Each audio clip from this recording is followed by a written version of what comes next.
Ladies and gentlemen, please welcome the Chairman of the Joint Chiefs of Staff, General Dan Kaine.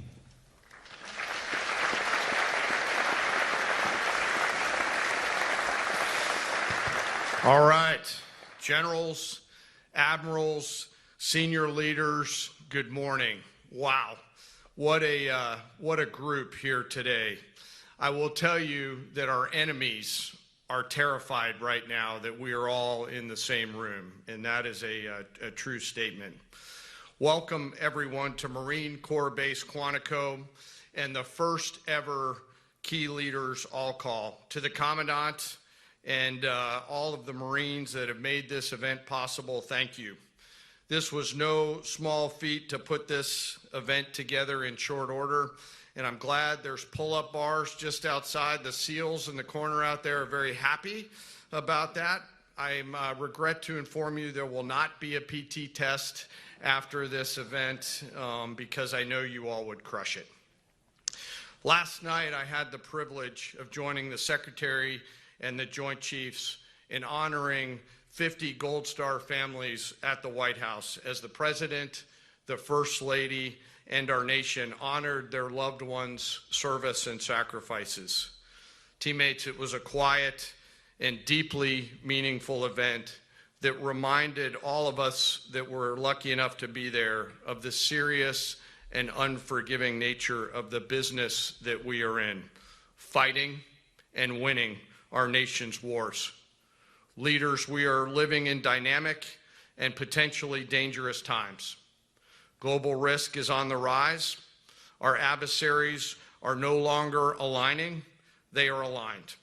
And we must align with equal resolve and unity. Even as we strive for and seek peace, we must be prepared for war. Now, more than ever, it is vital that we hear from our civilian leaders, understand where they're taking the department and the joint force. And today, we have the unprecedented opportunity and honor to hear directly from the Secretary of War and our Commander-in-Chief. Together, you and I and our civilian leaders have the honor of leading the finest military in the world, and we must seize every opportunity every day to prepare our joint force for the future. I am deeply humbled to serve with each and every one of you. And now it is my distinct honor to introduce our nation's Secretary of War, the Honorable Pete Hegseth.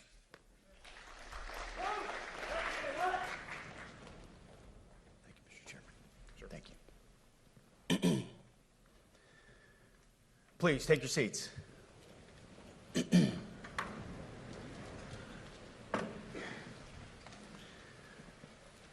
Well, Mr. Chairman, the Joint Chiefs, Generals, Admirals, Commanders, Officers, Senior Enlisted, NCOs, Enlisted, and every member of our American military, good morning. Good morning, and welcome to the War Department, because the era of the Department of Defense is over. You see, the motto of my first platoon was, "Those who long for peace must prepare for war." This is, of course, not a new idea. This crowd knows that. The origin dates to the 4th century Rome and has been repeated ever since, including by our first Commander-in-Chief, George Washington, the first leader of the War Department. It captures a simple yet profound truth. To ensure peace, we must prepare for war. From this moment forward, the only mission of the newly restored Department of War is this: warfighting, preparing for war and preparing to win, unrelenting and uncompromising in that pursuit.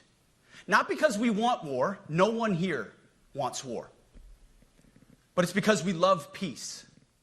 We love peace for our fellow citizens. They deserve peace, and they rightfully expect us to deliver it. Our number one job, of course, is to be strong so that we can prevent war in the first place. The president talks about it all the time. It's called peace through strength. And as history teaches us, the only people who actually deserve peace are those who are willing to wage war to defend it. That's why pacifism is so naive and dangerous. It ignores human nature and it ignores human history. Either you protect your people and your sovereignty, or you will be subservient to something or someone. It's a truth as old as time. And since waging war is so costly in blood and treasure, we owe our republic a military that will win any war we choose, or any war that is thrust upon us. Should our enemies choose foolishly to challenge us, they will be crushed by the violence, precision, and ferocity of the War Department. In other words, to our enemies, F-A-F-O. If necessary, our troops can translate that for you. Another way to put it is peace through strength, brought to you by the warrior ethos, and we are restoring both. As President Trump has said, and he's right, we have the strongest, most powerful, most lethal, and most prepared military on the planet. That is true, full stop. Nobody can touch us. It's not even close. This is true largely because of the historic investments that he made in his first term, and we will continue in this term. But it's also true because of the leaders in this room and the incredible troops that you all lead. But the world, and as the chairman mentioned, our enemies get a vote. You feel it, I feel it. This is a moment of urgency, mounting urgency. Enemies gather, threats grow. There is no time for games. We must be prepared. If we're going to prevent and avoid war, we must prepare now. We are the strength part of peace through strength. And either we're ready to win or we are not. You see, this urgent moment, of course, requires more troops, more munitions, more drones, more Patriots, more submarines, more B-21 bombers. It requires more innovation, more AI in everything and ahead of the curve. More cyber effects, more counter-UAS, more space, more speed. America is the strongest, but we need to get stronger and quickly. The time is now, and the cause is urgent. The moment requires restoring and refocusing our defense industrial base, our shipbuilding industry, and onshoring all critical components. It requires, as President Trump has done, getting our allies and partners to step up and share the burden. America cannot do everything. The free world requires allies with real hard power, real military leadership, and real military capabilities. The War Department is tackling and prioritizing all of these things. And I'll be giving a speech next month that'll showcase the speed, innovation, and generational acquisition reforms we are undertaking urgently. Likewise, the nature of the threats we face in our hemisphere and in deterring China is another speech for another day, coming soon. This speech today, as I drink my coffee, this speech today is about people. And it's about culture. The topic today is about the nature of ourselves. Because no plan, no program, no reform, no formation will ultimately succeed unless we have the right people and the right culture at the War Department. If I've learned one core lesson in my 8 months in this job, it's that personnel is policy. Personnel is policy. The best way to take care of troops is to give them good leaders committed to the warfighting culture of the department. Not perfect leaders, good leaders. Competent, qualified, professional, agile, aggressive, innovative, risk-taking, apolitical, faithful to their oath and to the Constitution. Eugene Sledge, in his World War II memoir, wrote, quote, "War is brutish, inglorious, and a terrible waste. Combat leaves an indelible mark on those who are forced to endure it. The only redeeming factors are my comrades' incredible bravery and their devotion to each other." In combat, there are thousands of variables, as I learned in Iraq and Afghanistan, and as so many of you did in so many more places. Leaders can only control about 3 of them. You control how well you're trained, mostly how well you're equipped, and the last variable is how well you lead. After that, you're on your own. Our warfighters are entitled to be led by the best and most capable leaders. That is who we need you all to be. Even then, in combat, even if you do everything right, you may still lose people because the enemy always gets a vote. We have a sacred duty to ensure that our warriors are led by the most capable and qualified combat leaders. This is one thing you and I can control. And we owe it to the force to deliver it. For too long, we have simply not done that. The military has been forced by foolish and reckless politicians to focus on the wrong things. In many ways, this speech is about fixing decades of decay. Some of it obvious, some of it hidden. Or as the chairman has put it, we are clearing out the debris, removing the distractions, clearing the way for leaders to be leaders. You might say we're ending the war on warriors. I heard someone wrote a book about that. For too long, we've promoted too many uniformed leaders for the wrong reasons, based on their race, based on gender quotas, based on historic so-called firsts. We've pretended that combat arms and non-combat arms are the same thing. We've weeded out so-called toxic leaders under the guise of double-blind psychology assessments, promoting risk-averse, go-along-to-get-along conformists instead. You name it, the department did it. Foolish and reckless political leaders set the wrong compass heading, and we lost our way. We became the woke department, but not anymore. Right now, I'm looking out at a sea of Americans who made a choice when they were young men and young women to do something most Americans will not, to serve something greater than yourselves, to fight for God and country, for freedom and the Constitution. You made a choice to serve when others did not, and I commend you. You are truly the best of America. But this does not mean, and this goes for all of us, that our path to this auditorium on this day was a straight line, or that the conditions of the formations we lead are where we want them to be. You love your country, and we love this uniform, which is why we must do better. We just have to be honest. We have to say with our mouths what we see with our eyes, to just tell it like it is in plain English, to point out the obvious things right in front of us. That's what leaders must do. We cannot go another day without directly addressing the plank in our own eye, without addressing the problems in our own commands and in our own formations. This administration has done a great deal from day one to remove the social justice, politically correct, and toxic ideological garbage that had infected our department, to rip out the politics.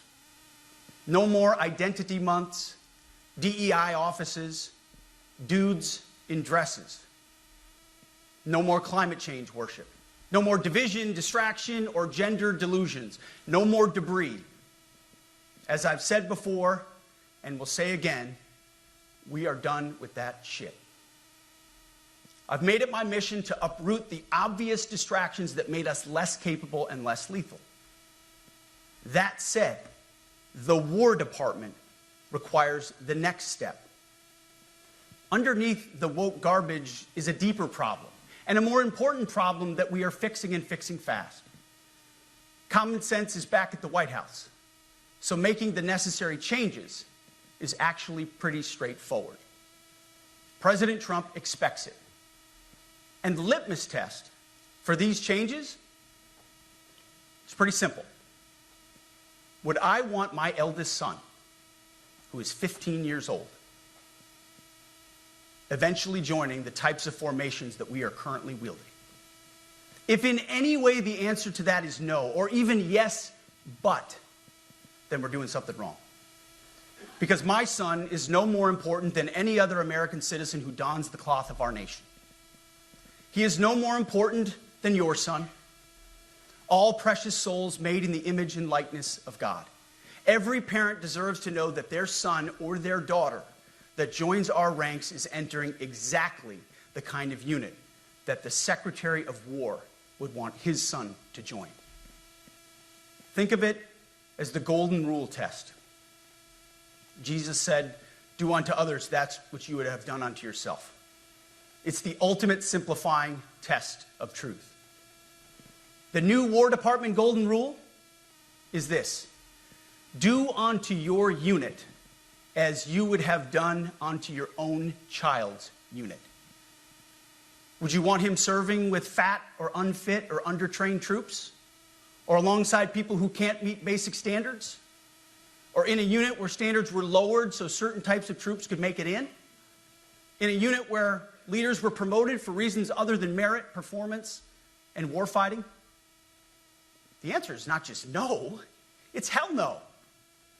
This means at the War Department, first and foremost, we must restore a ruthless, dispassionate, and common sense application of standards. I don't want my son serving alongside troops who are out of shape, or in combat unit with females who can't meet the same combat arms physical standards as men, or troops who are not fully proficient on their assigned weapons, platform, or task, or under a leader who was the first but not the best. Standards must be uniform, gender neutral, and high. If not, they're not standards. They're just suggestions. Suggestions that get our sons and daughters killed. When it comes to combat arms units, and there are many different stripes across our joint force, the era of politically correct, overly sensitive, don't hurt anyone's feelings leadership ends right now. At every level, either you can meet the standard, either you can do the job, either you are disciplined, fit, and trained, or you are out. And that's why today, at my direction, and this is the first of 10 Department of War directives that are arriving at your commands as we speak and in your inbox. Today, at my direction, each service will ensure that every requirement for every combat MOS, for every designated combat arms position, returns to the highest male standard only. Because this job is life or death. Standards must be met.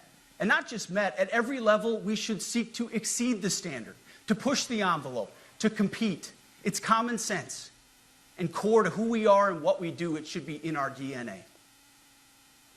Today at my direction, we are also adding a combat field test for combat arms units that must be executable in any environment at any time and with combat equipment. These tests, they'll look familiar. They'll resemble the Army Expert Physical Fitness Assessment or the Marine Corps Combat Fitness Test. I'm also directing that warfighters in combat jobs execute their service fitness test at a gender-neutral, age-normed male standard scored above 70%. It all starts with physical fitness and appearance. If the Secretary of War can do regular, hard PT, so can every member of our joint force. Frankly, it's tiring to look out at combat formations, or really any formation, and see fat troops. Likewise, it's completely unacceptable to see fat generals and admirals in the halls of the Pentagon and leading commands around the country and the world. It's a bad look. It is bad, and it's not who we are. So whether you're an airborne ranger or a chairborne ranger, a brand new private or a 4-star general, you need to meet the height and weight standards and pass your PT test. And as the chairman said, yes, there is no PT test.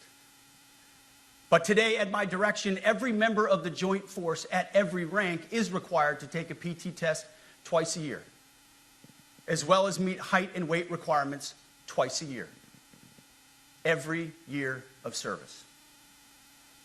Also today, at my direction, every warrior across our joint force is required to do PT every duty day. Should be common sense. I mean, most units do that already, but we're codifying it. And we're not talking like hot yoga and stretching. Real hard PT, either as a unit or as an individual. At every level, from the Joint Chiefs to everyone in this room to the youngest private, leaders set the standard. And so many of you do this already. Active, Guard, and Reserve. This also means grooming standards. No more beards, long hair, superficial individual expression. We're going to cut our hair, shave our beards, and adhere to standards. Because it's like the broken windows theory of policing. It's like when you let the small stuff go, the big stuff eventually goes. So you have to address the small stuff.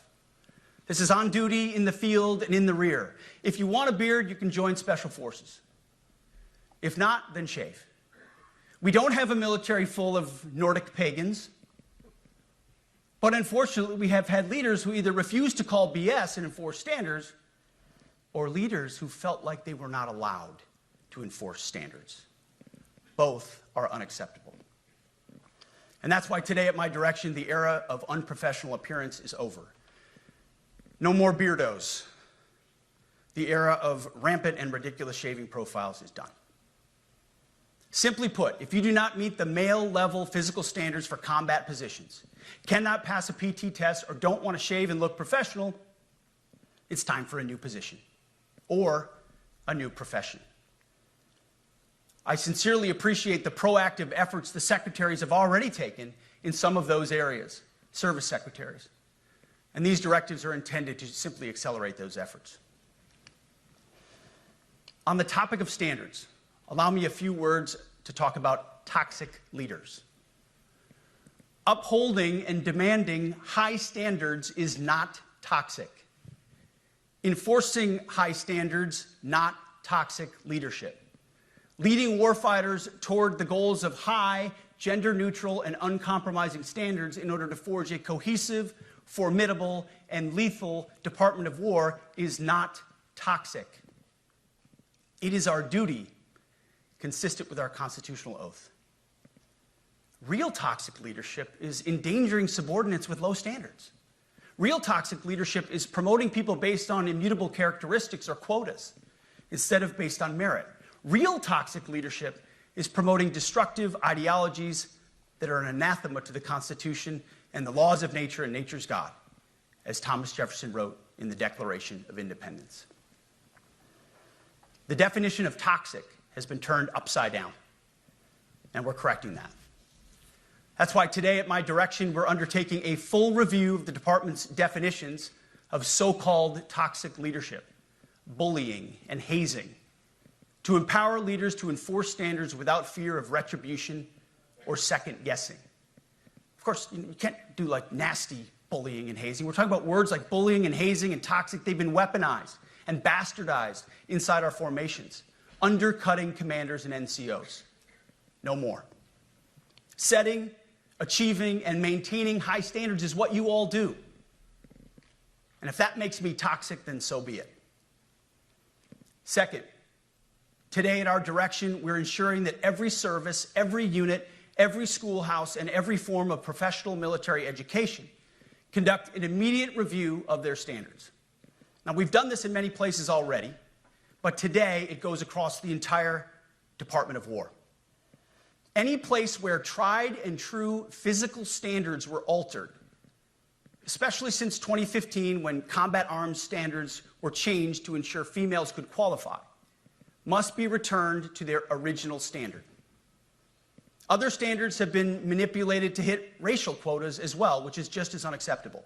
This too must end. Merit only. The president talks about it all the time, merit-based. Here are two basic frameworks I urge you to pursue in this process. Standards I call, my staff's heard all about them, the 1990 test and the E6 test. The 1990s test is simple. What were the military standards in 1990? And if they have changed, tell me why. Was it a necessary change based on the evolving landscape of combat? Or was the change due to a softening, weakening, or gender-based pursuit of other priorities? 1990s seems to be as good a place to start as any. And the E6 test. Ask yourself, does what you're doing make the leadership, accountability, and lethality efforts of an E6, or frankly an O3, does it make it easier or more complicated? Does the change empower staff sergeants, petty officers, and tech sergeants to get back to basics? The answer should be a resounding yes. The E6 test, or O3 test, clarifies a lot, and it clarifies quickly. Because war does not care if you're a man or a woman. Neither does the enemy. Nor does the weight of your rucksack, the size of an artillery round, or the body weight of a casualty on the battlefield who must be carried. This, and I want to be very clear about this, this is not about preventing women from serving. We very much value the impact of female troops. Our female officers and NCOs are the absolute best in the world. But when it comes to any job that requires physical power to perform in combat, those physical standards must be high and gender neutral. If women can make it, excellent. If not, it is what it is. If that means no women qualify for some combat jobs, so be it. That is not the intent, but it could be the result. So be it. It will also mean that weak men won't qualify because we're not playing games. This is combat. This is life or death. As we all know, this is you versus an enemy hell-bent on killing you. To be an effective, lethal fighting force, you must trust that the warrior alongside you in battle is capable, truly physically capable of doing what is necessary under fire. You know this is the only standard you would want for your kids and for your grandkids. Apply the War Department Golden Rule, the 1990 test, and the E6 test, and it's really hard to go wrong. Third, we are attacking and ending the walking on eggshells and zero-defect command culture. A risk-averse culture means officers execute not to lose instead of to win. A risk-averse culture means NCOs are not empowered to enforce standards. Commanders and NCOs don't take necessary risks or make tough adjustments for fear of rocking the boat or making mistakes. A blemish-free record is what peacetime leaders covet the most, which is the worst of all incentives. We, as senior leaders, need to end the poisonous culture of risk aversion and empower our NCOs at all levels to enforce standards. Truth be told, for the most part, we don't need new standards. We just need to reestablish a culture where enforcing standards is possible. And that's why today, at my direction, I'm issuing new policies that will overhaul the IG, EO, and MEO processes. I call it the No More Walking on Eggshells policy. We are liberating commanders and NCOs. We are liberating you. We are overhauling an inspector general process, the IG, that has been weaponized, putting complainers, ideologues, and poor performers in the driver's seat. We're doing the same with the equal opportunity and military equal opportunity policies, the EO and MEO at our department. No more frivolous complaints, no more anonymous complaints, no more repeat complainants, no more smearing reputations, no more endless waiting, no more legal limbo, no more sidetracking careers, no more walking on eggshells. Of course, being a racist has been illegal in our formation since 1948. The same goes for sexual harassment. Both are wrong and illegal. Those kinds of infractions will be ruthlessly enforced. But telling someone to shave or get a haircut or to get in shape or to fix their uniform or to show up on time or to work hard, that's exactly the kind of discrimination we want. We are not civilians. You are not civilians. You are set apart for a distinct purpose. So we, as a department, need to stop acting and thinking like civilians and get back to basics and put the power back in the hands of commanders and NCOs. Commanders and NCOs who make life and death decisions. Commanders and NCOs who enforce standards and ensure readiness. Commanders and NCOs who, in this War Department, have to look in the mirror and have to pass the Golden Rule test. My kids, your kids, America's sons and daughters. So I urge you all here today and those watching, take this guidance and run with it. The core of this speech is the 10 directives we're announcing today.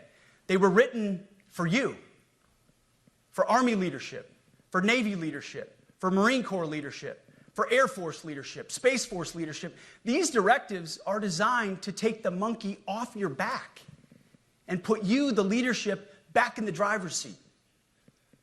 Move out with urgency because we have your back. I have your back. And the Commander-in-Chief has your back. And when we give you this guidance, we know mistakes will be made. It's the nature of leadership. But you should not pay for earnest mistakes for your entire career. And that's why today, at my direction, we're making changes to the retention of adverse information on personnel records that will allow leaders with forgivable, earnest, or minor infractions to not be encumbered by those infractions in perpetuity. People make honest mistakes, and our mistakes should not define an entire career. Otherwise, we only try not to make mistakes, and that's not the business we're in. We need risk takers and aggressive leaders and a culture that supports you. Fourth, at the War Department, promotions across the Joint Force will be based on one thing: merit. Colorblind, gender-neutral, merit-based. The entire promotion process, including evaluations of warfighting capabilities, is being thoroughly re-examined. We've already done a lot in this area, but more changes are coming soon. We'll promote top-performing officers and NCOs faster and get rid of poor performers more quickly. Evaluations, education, and field exercises will become real evaluations, not box checks, for every one of us at every level. These same reforms happened before World War II as well. General George Marshall and Secretary of War Henry Stimson did the same thing. And we won a world war because of it. As it happens, when he started the job, Chairman Kaine gave me a frame and a photo to hang in my office. A matching frame and photo hangs in his. It's a photo of Marshall and Stimson preparing for World War II. Those two leaders famously kept the door open between their offices for the entirety of the war. They worked together, civilian and uniform, every single day. Chairman Kaine and I do the same. There is no daylight between us. Our doors are always open. Our job together is to ensure our military is led by the very best, ready to answer the nation's call. Fifth, as you have seen, and the media has obsessed over, I have fired a number of senior officers since taking over. The previous chairman, other members of the Joint Chiefs, combatant commanders, and other commanders. The rationale for me has been straightforward. It's nearly impossible to change a culture with the same people who helped create or even benefited from that culture, even if that culture was created by a previous president and previous secretary. My approach has been simple. When in doubt, assess the situation, follow your gut, and if it's the best for the military, make a change. We all serve at the pleasure of the president every single day. But in many ways, it's not their fault. It's not your fault. As foolish and reckless as the woke department was, those officers were following elected political leadership. An entire generation of generals and admirals were told that they must parrot the insane fallacy that, quote, our diversity is our strength. Of course, we know our unity is our strength. They had to put out dizzying DEI and LGBTQI+ statements. They were told females and males are the same thing, or that males who think they're females is totally normal. They were told that we need a green fleet and electric tanks. They were told to kick out Americans who refused an emergency vaccine. They followed civilian policies set by foolish and reckless political leaders. Our job, my job, has been to determine which leaders simply did what they must to answer the prerogatives of civilian leadership, and which leaders are truly invested in the woke department, and therefore incapable of embracing the War Department and executing new lawful orders. That's it. It's that simple. So for the past 8 months, we've gotten a good look under the hood of our officer corps. We've done our best to thoroughly assess the human terrain. We've had to make trade-offs and some difficult decisions. It's more of an art than a science. We have been and will continue to be judicious, but also expeditious. The new compass heading is clear. Out with the Shirellis, the Mackenzies, and the Millies, and in with the Stockdales, the Schwarzkopfs, and the Pattons. More leadership changes will be made, of that I'm certain. Not because we want to, but because we must. Once again, this is life and death. The sooner we have the right people, the sooner we can advance the right policies. Personnel is policy. But I look out at this group, and I see great Americans.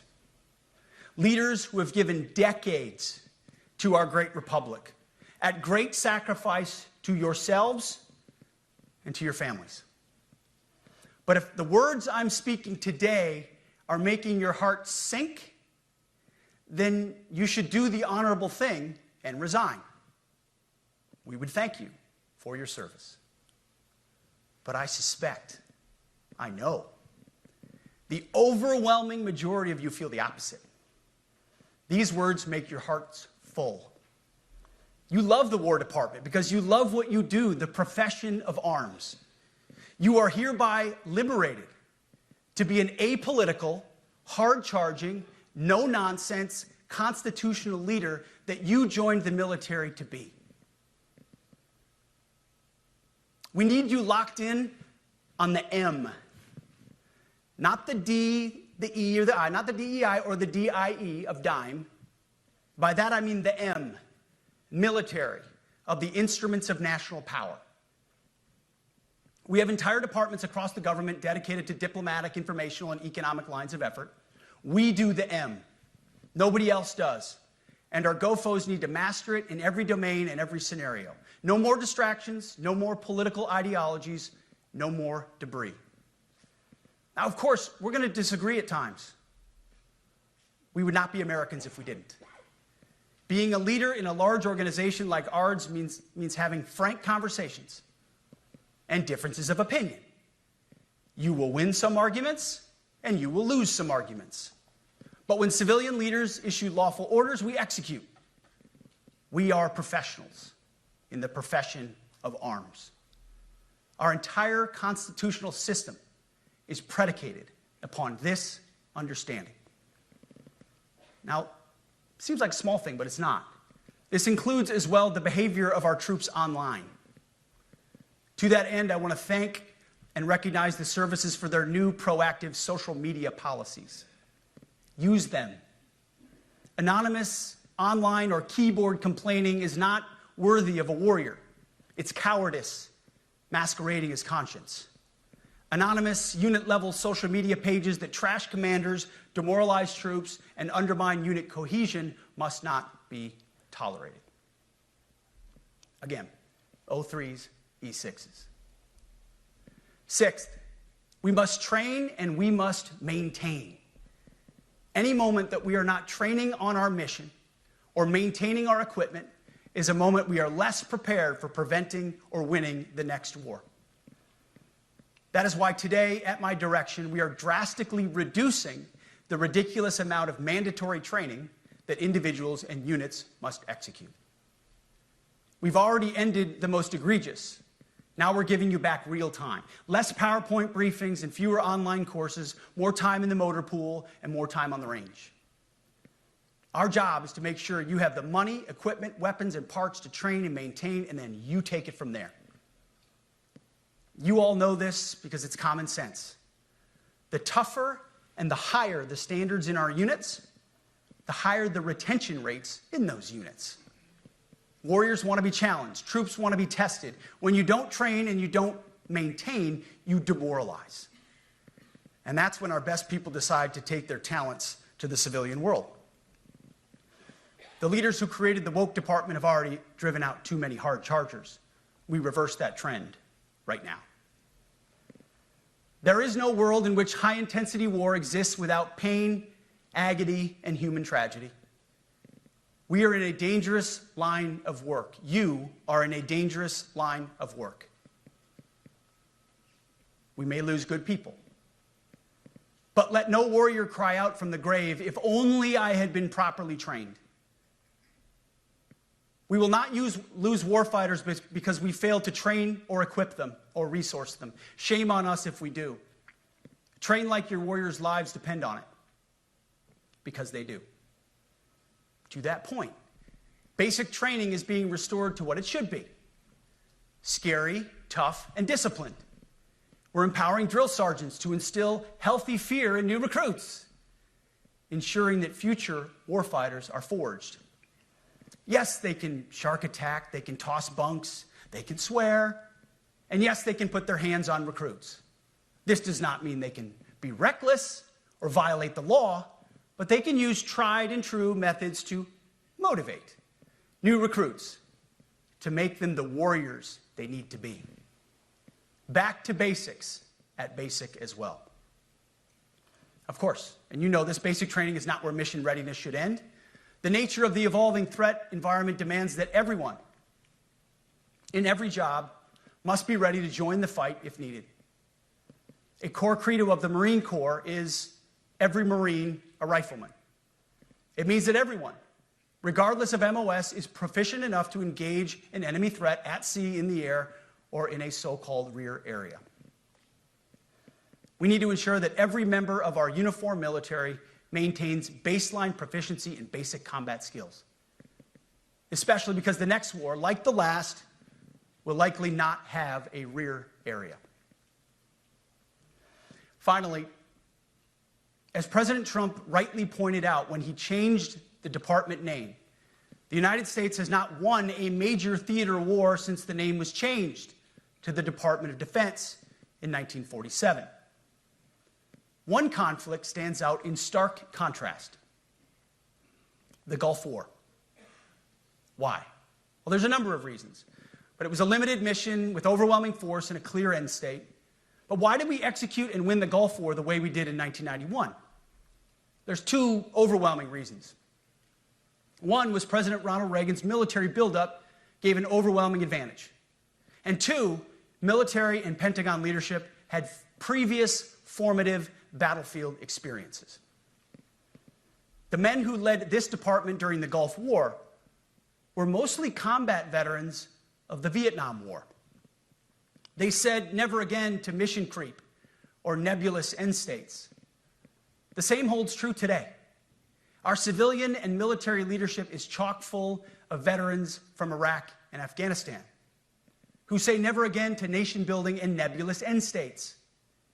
This clear-eyed view, all the way in the White House, combined with President Trump's military buildup, postures us for future victories if, and we will, and when we embrace the War Department. And we must. We are preparing every day. We have to be prepared for war, not for defense. We're training warriors, not defenders. We fight wars to win, not to defend.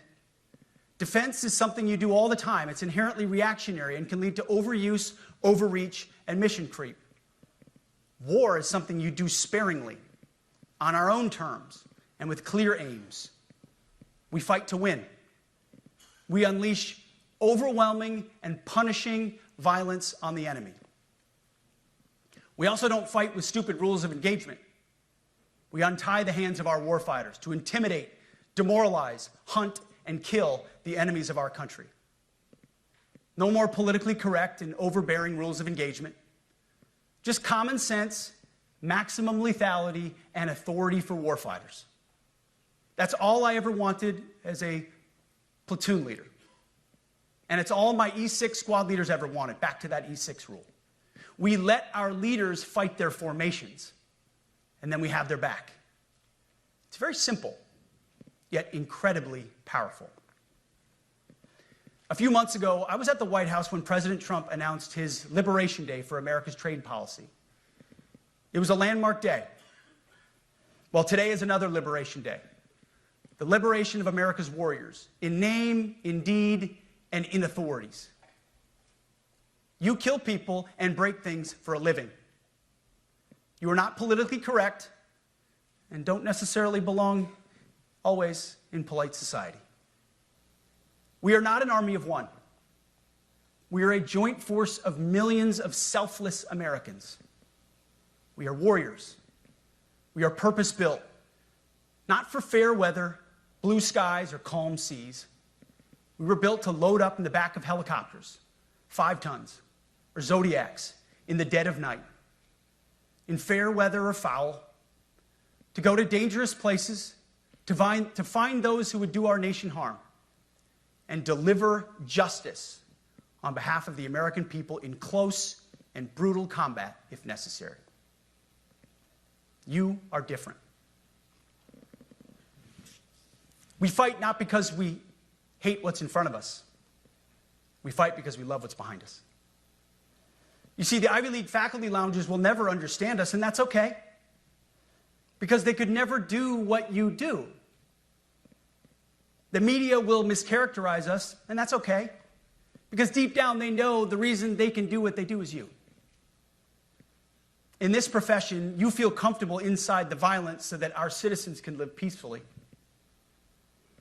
Lethality is our calling card, and victory our only acceptable end state. In closing, a few weeks ago, at our monthly Pentagon Christian prayer service, I recited a commander's prayer. It's a simple yet meaningful prayer for wisdom for commanders and leaders. I encourage you to look it up if you've never seen it. But the prayer, it ends like this.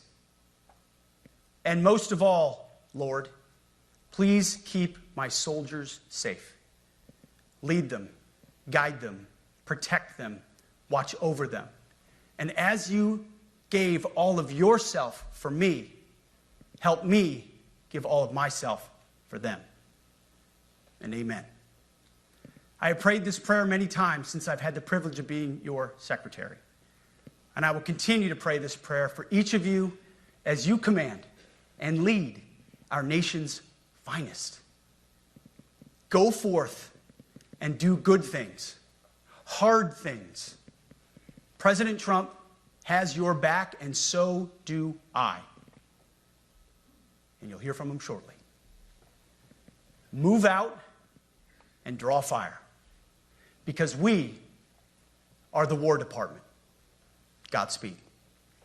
Room, attention.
Ladies and gentlemen, the Secretary of War.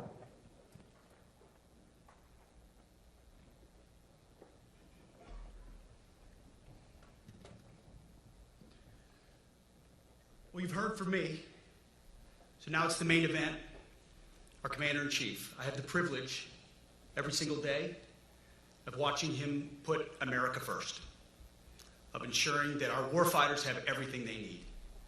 His compass is clear. He's easy to follow because you know he has our back. I was thinking backstage, the man who was the Commander-in-Chief when the War Department was created was George Washington. The man who was president when the War Department was reestablished is President Trump. And when he found out about this gathering of senior leaders, he said, I would be honored to come in order to address and thank the incredible Americans who defend our nation. He has a heart full of gratitude and love for what you do, and we get a chance to see it every day. And I'm honored that this morning you all firsthand get to see it as well. So ladies and gentlemen, join me in welcoming the 45th and 47th President of the United States, our Commander-in-Chief, Donald J. Trump.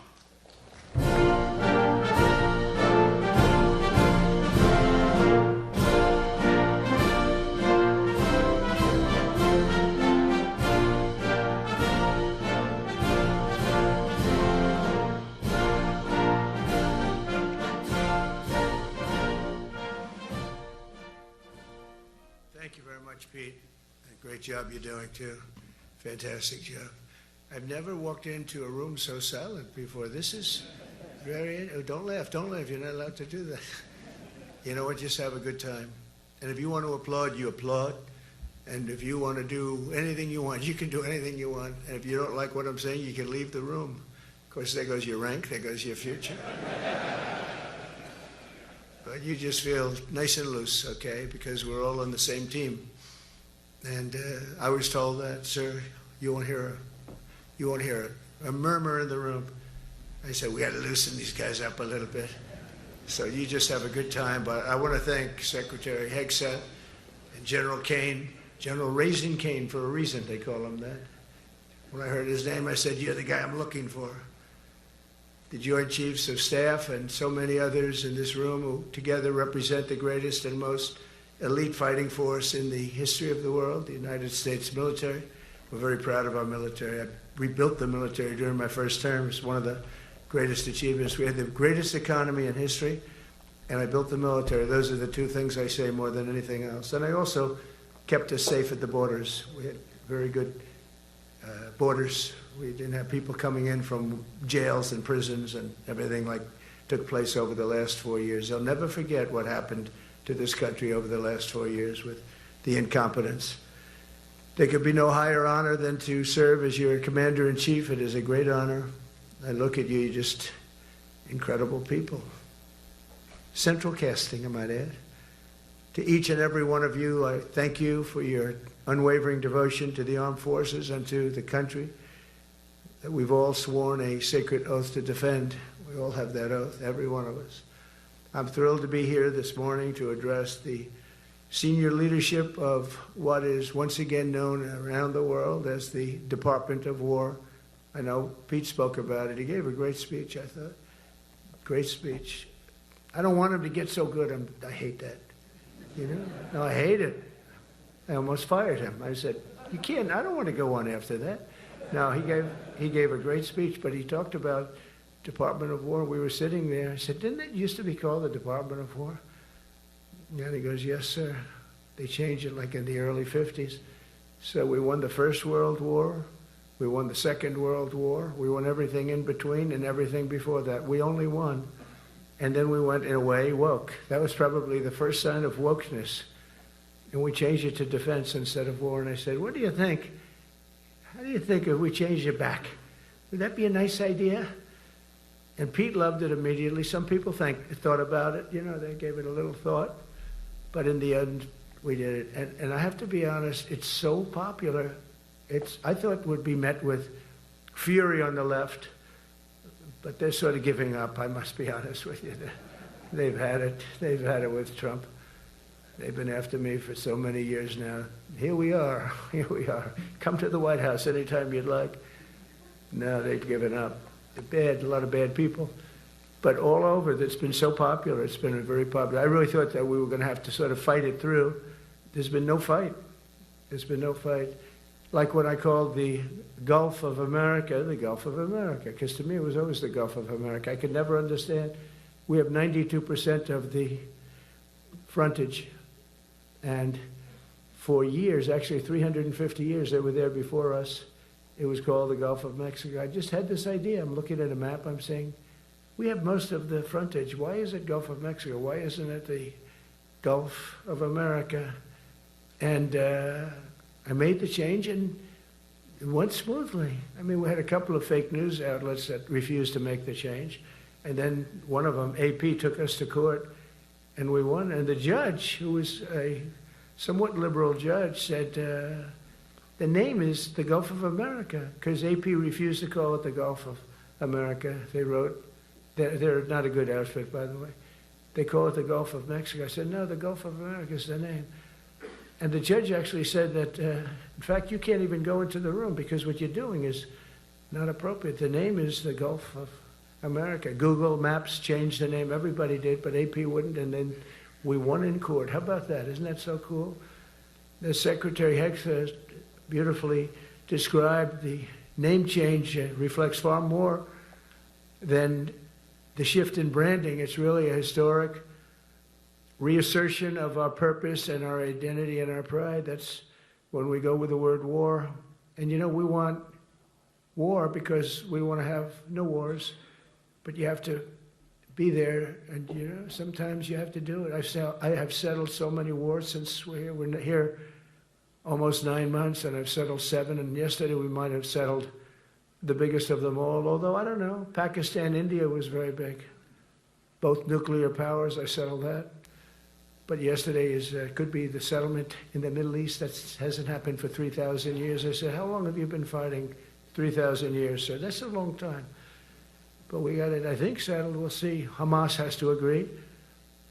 And if they don't, it's going to be very tough on them. But it is what it is. But all of the Arab nations, Muslim nations have agreed. Israel has agreed. It's an amazing thing. It just came together. War is very strange, you know. You never know what's going to happen with war. The easiest one of them all is Putin. I said, number one, it's a war that would have never happened if I were president, if the election weren't rigged. If I were president, that war would have never happened. Not even a little chance. And it didn't happen for 4 years. But I knew Putin very well, and I thought that would be easy because I know him so well.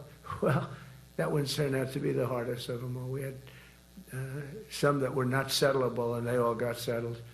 So if this works out, that we did yesterday with the Middle East, then that's more than a war. That's lots of wars. That's all combined. That's a lot of wars. Many of you were over there in many different capacities in many different countries. That's a big part of the earth. But if that works out, it would be 8+. I could give myself 2 or 3 for that one. And then we just have the one to settle, and we have to settle it up with President Putin. And Zelensky, got to get them together and get it done.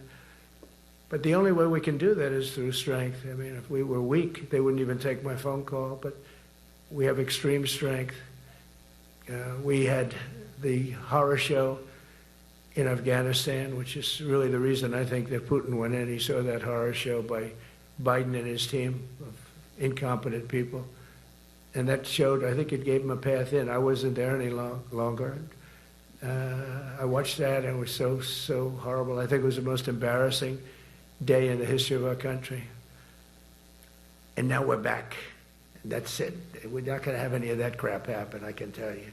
That was terrible, so terrible. Together we're reawakening the warrior spirit, and this is a spirit that won and built this nation, and from the cavalry that tamed the Great Plains to the ferocious, unyielding power of Patton Bradley and the great General Douglas MacArthur. These are all great men. In this effort, we're a team, and so my message to you is very simple. I am with you, I support you, and as president, I have your backs 100%. You'll never see me even waver a little bit. It's the way it is. And that includes our great police officers and firemen and all of these people that are doing so well.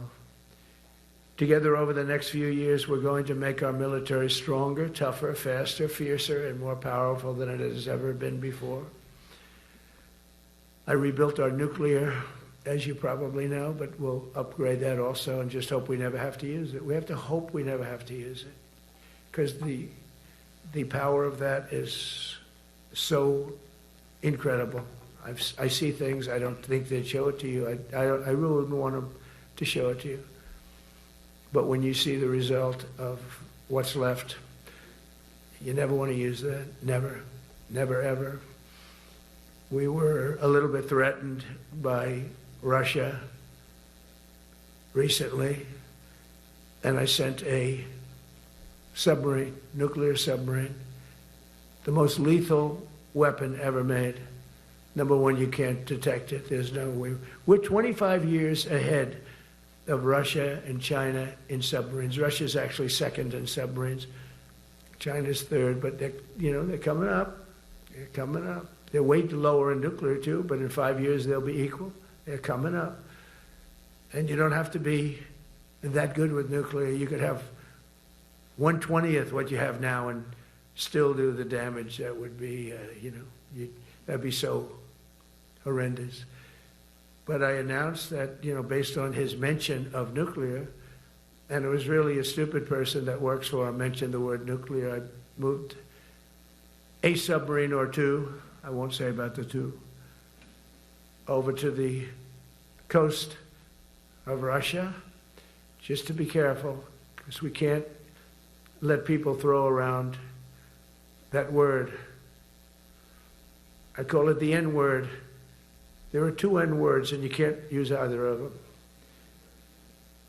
You can't use either of them. And frankly, if it does get to use, we have more than anybody else. We have better, we have newer, but it's something we don't ever want to even have to think about. But when somebody mentions it, that submarine started immediately thereafter. And it's just lurking, but I'm sure we're not going to have to use it. But it's an amazing, it's undetectable, totally. Ours is, theirs isn't. Theirs are totally detectable. We can detect them easily. We go right to the spot. But we have genius apparatus that doesn't allow detection. It doesn't allow detection at all by anybody above water or below water. It's incredible. We're way ahead of everybody in that, and other things. As a result of the exciting renewal of the spirit of our armed forces, and that's what it is. It's really reaching that spirit, unprecedented heights. Over the past 8 months, new enlistments, I'm so proud of this, have surged to record highs, the highest we've ever had. And we used to have recruiting shortages. If you remember, about a year and a half ago, I was at the beginning stage of a campaign, and things came out that you couldn't get people to join the armed forces. And by the way, the police also, fire department. I always put the fire department in because they're great. They're great. And I got 95% of their vote, too. That helps. When you get 95% of their vote, you always have to mention them. But they're great. And they're brave in our inner cities, which we're going to be talking about, because it's a big part of war now. It's a big part of war. But the firemen go up on ladders, and you have people shooting at them while they're up on ladders. I don't even know if anybody heard that. And I said, don't talk about it much, but I think you have to. Our firemen are incredible. They're up on one of these ladders that goes way up to the sky, rescuing people, and you have animals shooting at them, shooting bullets at firemen that are way up in death territory. You fall off that ladder, it's over. It's over. They don't even have to inspect you when you hit the ground. And you have people shooting bullets at them in some of these inner cities. We're not going to let that happen. So I always mention the firemen because that's actually a big problem we have. They're unbelievable. Like you, they're unbelievable people. For the first time on record in 2025, the Navy, Air Force, and Space Force all met or surpassed their recruiting goals 3 months early. That never happened before. And the Army did even better. Congratulations, Army. They met everything. And these were the highest standards because we're making it larger. So these were much higher standards than you had 4 years ago, 3 years ago, during the sleepy Joe Biden era. And the Army did it 4 months early. And you remember, a year and a half ago, they said the big story is that we're way behind with the Army, Air Force, the Navy, the Marines. We're way behind, Coast Guard. And even Space Force. I love Space Force because that was my creation. You know, when you create something, I love it. And the people we put in there were good. I got that right. We put in great people initially, and we've really dominated. We really dominate in that sphere now. We're way behind China and Russia, and now we dominate. Space Force turned out to be a very important thing. I said from the beginning, you know, when Biden came into office, he wanted to terminate it. He said, and this thing called Space Force, so we could get rid of that. And he got hammered by the people in this room for even suggesting it, because it's very important, one of the most important. And as time goes by, it'll get more and more important. But we're now at 106% of our recruiting targets for the year, and that's the best in far more than a generation. And for the Marines, morale is so strong that the Marine Corps will meet its 2026 retention targets before the end of October, which never happens. And that's the earliest it's ever happened in the history of our country. And it makes you feel good, you know. I felt guilty. I'd go make a speech in front of never people like you. You are the leaders. But people, soldiers. And I felt embarrassed because there'd be stories about, you know, we couldn't fill up our Army, Navy, Air Force. We couldn't fill them up. And it was headlines.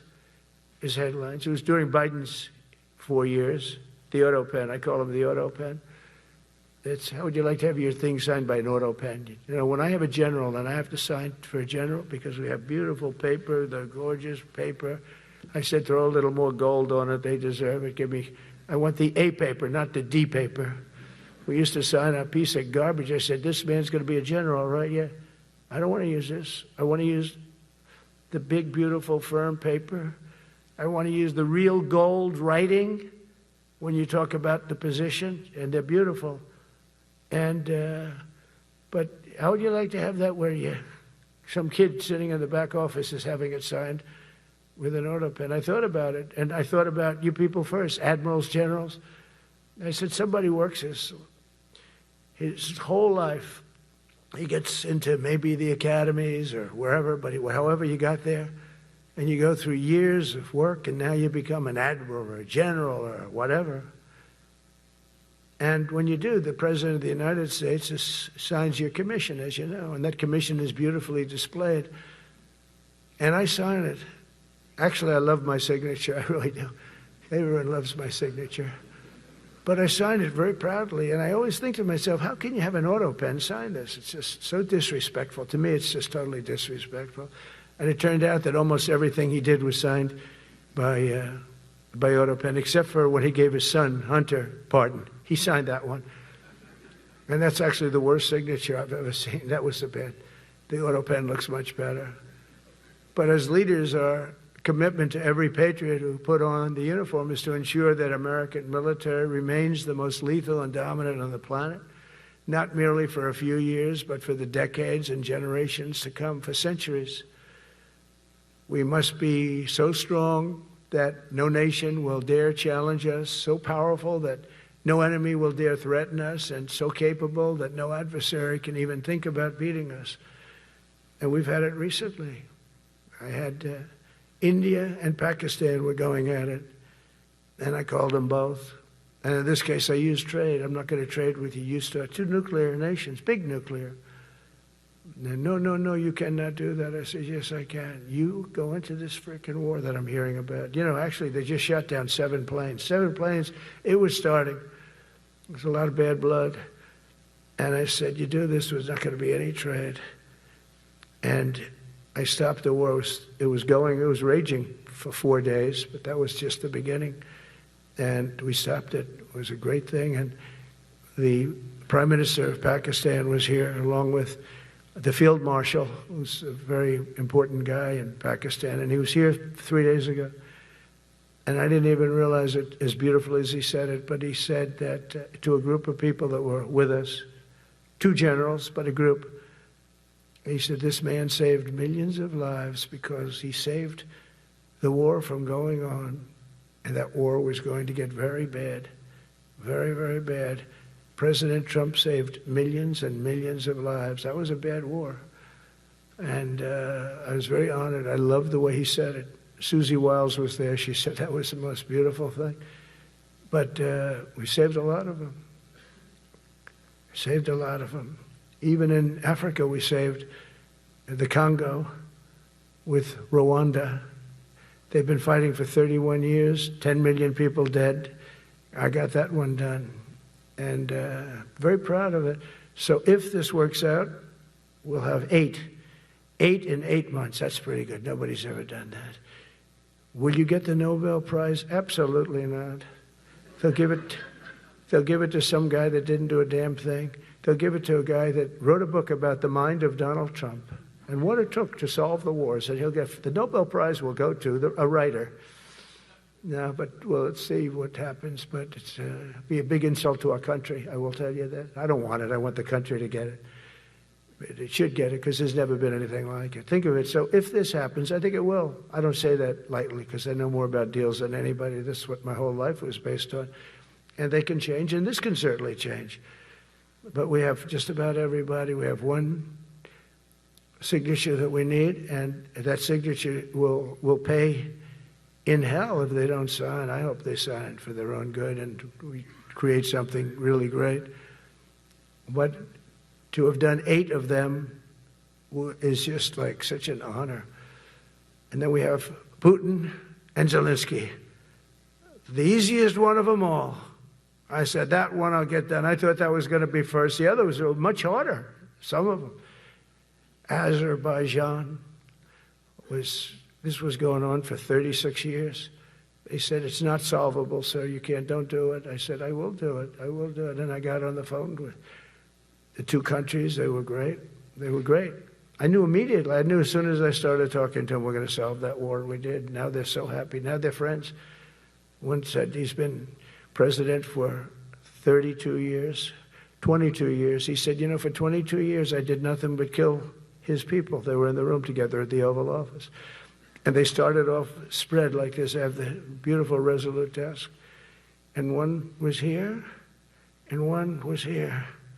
You couldn't get further away. That's the furthest I've ever seen 2 people in front of me. And as the hour went by, they got closer, closer, closer. And at the end of the hour, we had it done. And they hugged and hugged and hugged. And I said, that's so nice, and you're going to remain friends. And I spoke to them, one of them the other day. He said, no, he's now my friend. But for 22 years, he's been the head of Azerbaijan for 22 years. And the other guy, great guy too, 7. And you know that war, that was a war that was not solvable. He said for 7 years. The other one said for 22 years. All I did was kill his people. That's all I've done. I said, well, we're going to put a stop to that. So we solved that. So it's a great thing. It's a great feeling. You're saving Kosovo and Serbia. You're saving so many lives doing this if you can do it. But our people deserve nothing less than the very best, and we're never going to let them down. And if we can solve wars instead of you having to fight wars, wouldn't that be wonderful, right? Wouldn't that be wonderful? That's why one of the first executive orders I signed upon taking office was to restore the principle of merit. That's the most important word, other than the word tariff. I love tariffs. Most beautiful word. But I'm not allowed to say that anymore. I said tariff is my favorite word. I love the word tariff. We're becoming rich as hell. We have a big case in front of the Supreme Court, but I can't imagine. Because this is what other nations have done to us. And we have, great legal grounds, but you still have a case. It would be very bad if something happened. But I said, my favorite word in the English dictionary is the word tariff. And people thought that was strange. And the fake news came over and they really hit me hard on it. They said, what about love? What about religion? What about God? What about wife, family? I got killed when I said tariff is my favorite word. So I changed it. It's now my 5th favorite word. And I'm okay with that. I'm okay with that. But they hit me hard. But it is. I mean, when you look at, we've taken in trillions of dollars. We're rich again. And there'll never be, when we finish this out, there'll never be any wealth like what we have. Other countries were taking advantage of us for years and years. You know that better than anybody. And now we're treating them fairly. But the money coming in is, we've never seen anything like it. The other day they had $31 billion that they found, $31 billion. So we found $31 billion and we're not sure from where it came. A gentleman came in, a financial guy. I said, well, what does that mean? He said, we don't know where it came. I said, check the tariff shelf. No, sir, the tariffs haven't started in that sector yet. I said, yes, they have. They started 7 weeks ago. Check it. Comes back 20 minutes later. Sir, you're right.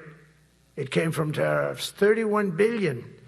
That's enough to buy a lot of battleships, Admiral, to use an old term. I think we should maybe start thinking about battleships, by the way.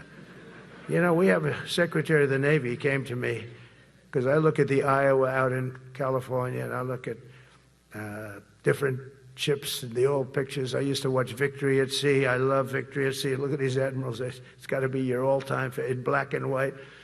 And I look at those ships. They came with the destroyers alongside of them, and man, nothing was going to stop. They were 20 deep, and they were in a straight line, and there was nothing going to stop them. And we actually talk about, you know, those ships. Some people would say, no, that's old technology. I don't know. I don't think it's old technology when you look at those guns.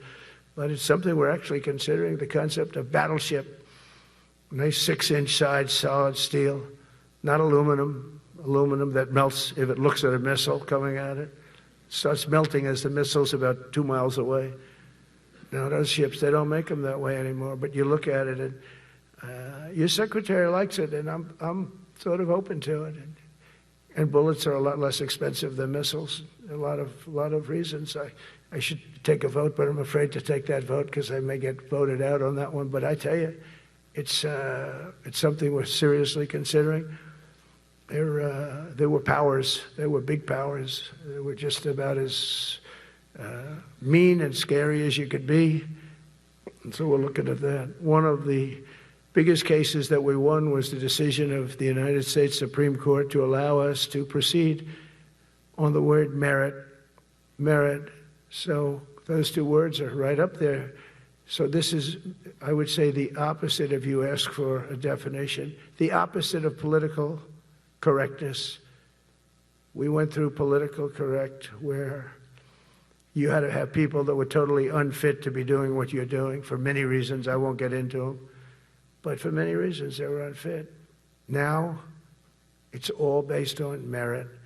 That was such an unbelievable decision. I didn't expect we were going to win that one. We went in.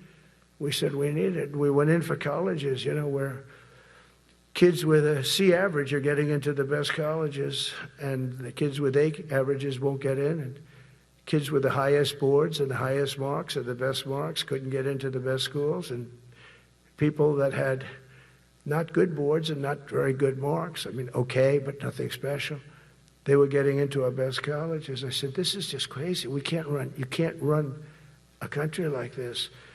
And it was lingering for years, and it got to the Supreme Court, and we won that decision. Merit, everything's based on merit.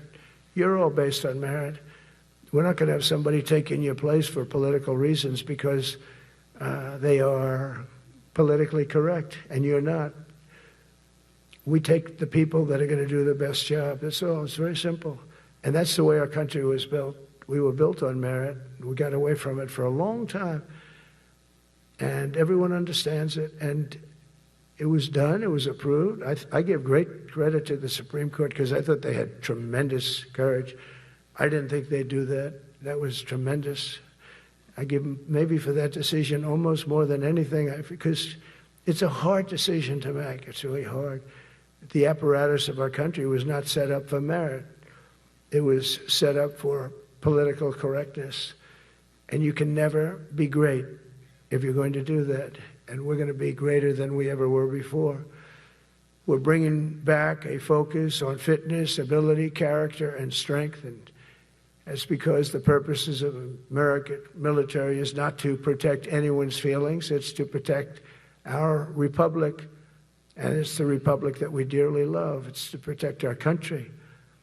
We will not be politically correct when it comes to defending American freedom, and we will be a fighting and winning machine. We want to fight, we want to win, and we want to fight as little as possible. You have to count on people like me to keep you out of wars, because we don't want to go into wars. Many of the wars that I just told you about, we could have entered those wars and settled them in a different way, lose a lot of our troops. And we could have settled them, I guess, differently. Maybe not, actually. Actually, you might not have been able to settle them. We just would have been in the middle of a lot of firepower. But when we do need it, you're going to be so ready. And you know it. But very importantly, with that goal in mind, I've committed to spending over $1 trillion on our military in 2026, and that's the most in the history of our country. $1 trillion, that's a lot of money. I hope you like that. Ma'ams and sirs, I hope you like it. That's a hell of a lot of money. We have the best of everything. Every branch is seeing major investments, and as I announced in the Oval Office in March, we are rapidly moving forward with the first ever 6th generation fighter jet. I didn't name it. I did not name it. Boeing came in and they said, sir, this is our submittal. It's the greatest fighting jet ever done. And you know, they're testing all these planes, all the companies are testing, and this one tested like through the roof. And they said, we'd like to name it the F-47. I said, all right, let me think about it. Then after thinking for about 2 seconds, I said, okay. You know what that means, 47, I'm 47. So I'm 45, 46, and 47, you know, if you think about it. I just don't want the credit for 46. I don't want to have their open borders and people coming in from all over the world, including jails and mental institutes. I don't want that on my record, but I like having it. We're investing tens of billions of dollars in modernizing our nuclear deterrence capabilities like never before. And we've begun construction on what we call the Golden Dome missile defense shield. It'll be the most sophisticated in the world. You watched it do well until they had some problems at the end with a little bit of a lack of ammunition, defensive ammunition, but they've got that taken care of. But I tell you, it's what we're doing is so good, and we deserve it. You know, we help other countries with it. We don't have it ourselves. And Canada called me a couple of weeks ago. They want to be part of it. To which I said, well, why don't you just join our country? You become 51, become the 51st state, and you get it for free. So I don't know if that made a big impact, but it does make a lot of sense. It actually makes, because they're having a hard time up there in Canada now, because as you know, with tariffs, everyone's coming into our country. We have more investment than we've ever had before, $17 trillion coming in. As an example, in 4 years, Biden didn't have $1 trillion. We have $17 trillion more than that in 8 months coming in. And they're coming in from Canada, Mexico, from Europe, from all over. AI, auto plants. Everybody's coming back to the United States. Under my budget, we will be expanding the U.S. Navy by at least 19 ships next year, including submarines, destroyers, assault ships, and more. And it's going to be much more than that as we go along, because we basically don't build ships anymore. We do build submarines, but we don't build ships. Do you know in the Second World War, they were freighters and different types, but we were doing a ship a day, and now we don't do ships. And I'm not a fan of some of the ships you do. I'm a very aesthetic person, and I don't like some of the ships you're doing aesthetically. They say, oh, it's stealth. I said, that's not stealth. An ugly ship is not necessary in order to say you're stealth. By the way, the B-2 bombers were incredible. That is stealth. They went into that. I was with General Kaine and Pete were in we call it the war room, but we're watching them go in, and they were totally untouched. They were not seen. They were literally not seen. They dropped their bombs. They hit every single one of them, hit its target. It was total obliteration. CNN, when we came back, fake news CNN, oh, their camera just went off. You know, their camera, every time I mention them, they turn the camera up because it's never good. They say, this is a problem, but I don't blame them. You're better off keeping it off. But they have some scammer reporter who started saying, without any knowledge, that he may not have hit the targets as well as they thought. It may not have been obliteration. He did hit the targets, and I got to give us a little credit, right? It was obliteration, it turned out. The Atomic Energy Commission said it was obliteration. They had, not only did they hit the target, they had these chutes. And think of this here. Way up in the sky, there was no moon. It was dead dark. You couldn't see a thing. You couldn't see them. But they had, I guess, a beam going right into these chutes. Every single one of those bombs went right down those chutes into a granite mountain. I think it's the last time they're going to build air chutes. They had these air chutes that were nice, beautiful. They were meant for us. But it was total obliteration. And now they give us credit for that.